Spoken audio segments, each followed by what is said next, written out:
东汉末年，天下大乱，曹操把汉献帝接到许都，既要在战场上和各路诸侯刀枪相见，又要同敌对政治势力做搏斗。曹操挟天子以令诸侯，用武力扫平了群雄，又将拥护东汉的贵族外戚势力逐一剪除。历经数十年征战，统一北方，封为魏王，掌握汉末实权。曹操苦心经营了30年，才彻底动摇了东汉王朝的国本。曹操在孙权擒杀关羽，取得荆州后，表孙权为骠骑将军、荆州牧。孙权遣使入贡，向曹操称臣，并劝曹操取代汉朝，自称大魏皇帝。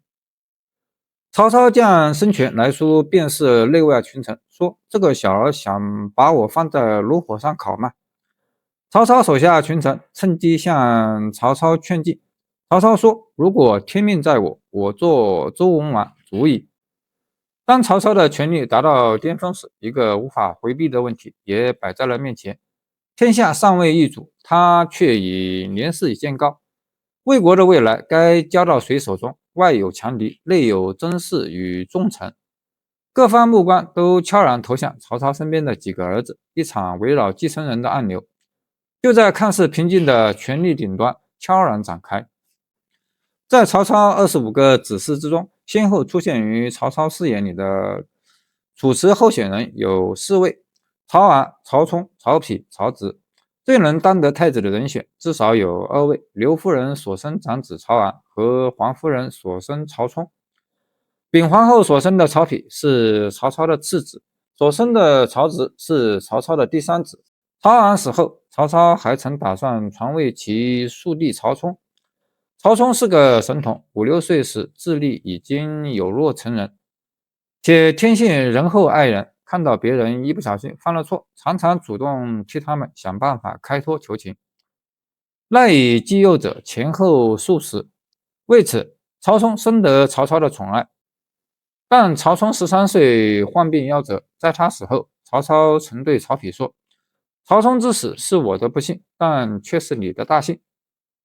曹丕后来也常对人说：“如若曹冲仍然健在，将没有我的太子之位。”曹冲死后，有实质意义竞争处次候选人的只有曹丕、曹植2人了。不久，曹丕同母弟曹植以风流文采而崭露头角，深受曹操喜爱，于是就发生了曹丕、曹植兄弟间的立嗣之争。曹操长期在立嗣上狐疑不决，难免会影响下属。时间一长，下属间渐渐形成了拥护曹丕和拥护曹植的2个集团。拥护曹丕的有贾诩、崔琰、司马懿、陈群、王阶、邢荣、吴质等人；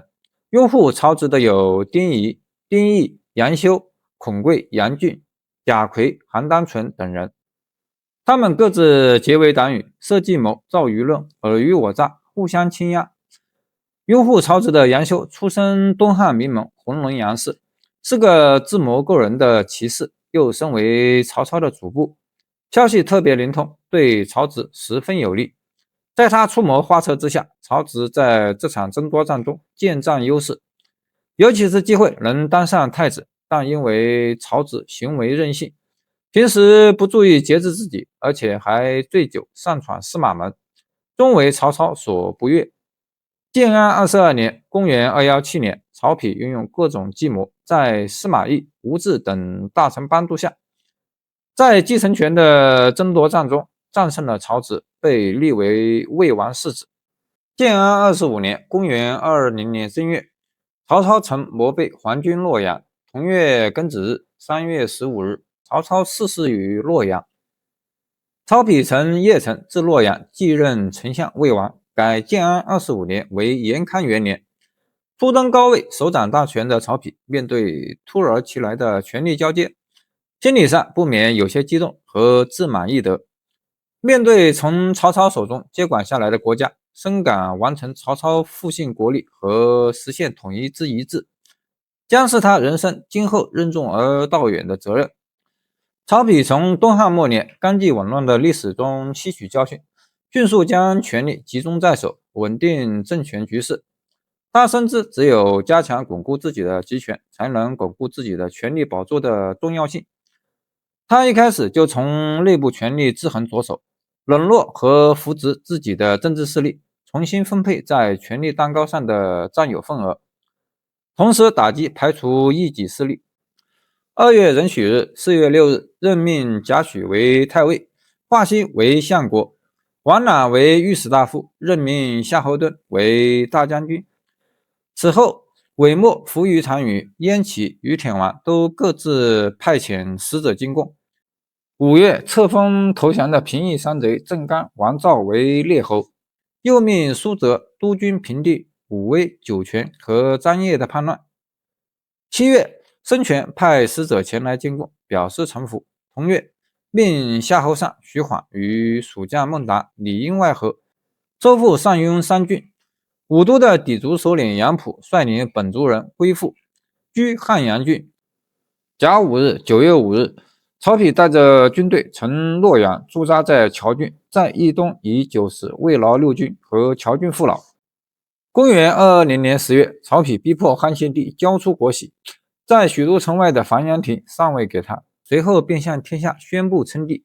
国号魏，曹丕就是魏文帝，年号黄初，定洛阳为国都，同时追封曹操为魏武帝。魏的建立结束了汉朝400多年的统治，曹丕也是三国时期第一个称帝的君主。黄初元年11月，公元220年12月13日，以河内郡山阳邑万户奉汉献帝为山阳公。此后于青龙2年3月庚寅日，公元234年4月21日，刘协寿终正寝。魏明帝曹睿率群臣亲自哭祭，同年8月壬申日，9月30日，以汉天子礼仪葬于上陵，谥号为孝献皇帝。曹丕称帝后，陆续颁布了一系列政策。公元221年，他下令全国每个人口达到10万的郡县，每年都要通过举贤制度推荐一人进入朝廷任职。大修孔庙，封孔子后人为中圣侯，并于公元224年恢复了太学，在全国境内推广儒家思想，还在朝廷设立春秋谷梁博士一职。洛阳定为都城后，他命人把那些在战乱中毁坏的建筑重新修好，给百姓创造了良好的居住环境，继续发展屯田制，鼓励百姓开垦荒地，组建集贸市场，方便百姓交易来往，同时也稳定了市场经济。政治上，曹丕除了建立九品中正制，还把很多藩王的权力都收回自己手中，这样一来就加强了中央的权力。在边防事务上，曹丕也有不少功绩。河西地区的羌胡屡屡来犯，曹丕命曹真率军前去镇压，打败了羌胡军队，让河西地区恢复了和平。由于北方的北狄部落势力强大，不断侵扰边境，魏文帝曹丕于是任命田豫为持节，护乌王校尉，同时任命千昭和谢峻为护鲜卑校尉，共同负责边疆防御事务。曹丕还派遣使者出使西域，并仿照东汉在西域设置了长史府，负责管理西域各国的事务，以及维系西域和中原的联络。孙权得知曹丕称帝的消息后，写信向魏称臣，以求保存实力。曹丕封他为吴王。一开始两国关系尚且友好，但几经波折，最终还是成为了敌人。曹丕曾3次亲自带兵攻打东吴。黄初3年，公元222年，曹丕以孙权不纳之子为由，三路伐吴，借机剥夺了驻守于东海郡的战罢兵权，改以文子虚衔安置。黄初5年，公元224年，黄初6年，公元225年，曹丕2次亲自督师伐吴，均止步于广陵，未与吴军交锋，却平息了历城兵变，彻底解决了青州、徐州的隐患。因此，后世推测，曹丕亲征的真实目的不是伐吴，而是以此为幌子，不声不响地平定青州、徐州的割据势力，充分表现出他作为政治家的小心谨慎，又不失坚决果断的素质。公元226年，在3次讨伐东吴失败之后，曹丕一病不起，没多久就去世了。临终前，他任命曹真、司马懿几人为辅政大臣，拥立太子曹睿登基。曹丕统治了魏国6年，在位期间，魏国社会稳定，百姓生活水平有所提高，国家资金充足，军队物资丰裕，战乱时期带来的危害基本上被消除了。但和他的父亲曹操比起来，不论是在政治上还是军事上，始终有很大的差距，唯独在文学上有着不错的成就。他的《燕歌行》可说是中国现存的最早的文人七言诗。他还写了一篇批判类的文章《典论论文》，是中国文学史上非常重要的批判文，也是中国文学史上第一篇专题论文。除了七言诗，曹丕也擅长五言律诗和乐府诗，风格大多清新宜人。总体来看，曹丕虽不及父亲曹操在政治和军事上的卓越，但他稳固了魏国政权，恢复了社会秩序，并在文学上有所建树。更重要的是，曹丕的称帝标志着三国时代正式开始，魏蜀三国鼎立的历史格局自此成型，为后世留下深远影响。